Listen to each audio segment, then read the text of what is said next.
Alright, this would be my second limit video I have.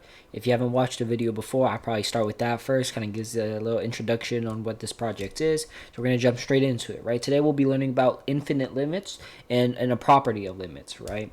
And basically how this goes is infinite limits.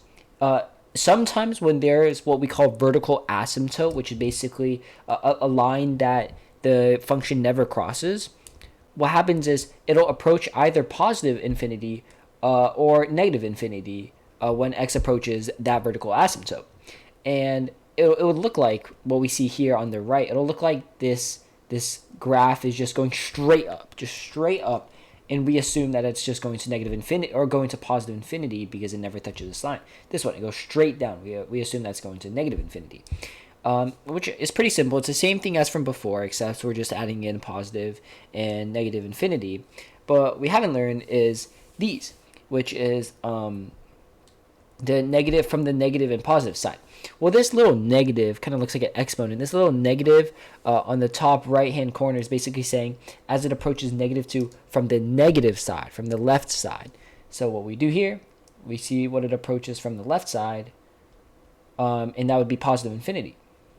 Next one, -2 as it approaches from the positive side, so the right side will approach negative infinity. All right, that makes sense. Now, what if it approaches 2?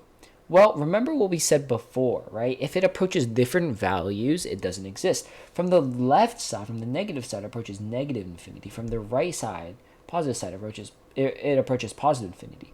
That means this does not exist because they approach different values. Next, let's look at some properties of limits. Now, most of these, I'm going to be honest, like, they'll come pretty intuitively. It's not that hard to just, it's not that hard to memorize these because they kind of act the same. This one, a limit of any given value, like, say you're trying to find, like, limit of x to a of 4. Well, if you graph out 4, it's just a straight vertical line. So no matter where on that graph it is, no matter what a is, the y value will always equal 4. That's why the limit as x approaches a of any constant is going to be equal to the constant itself, because it's not going to change any values. Next one, you can take out, you can factor out a coefficient, just a constant coefficient. You can factor it out. This one, it's kind of distributive. This one's also kind of distributive.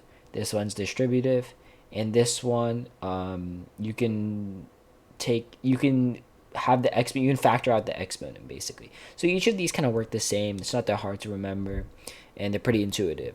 And that should be all good for those two topics.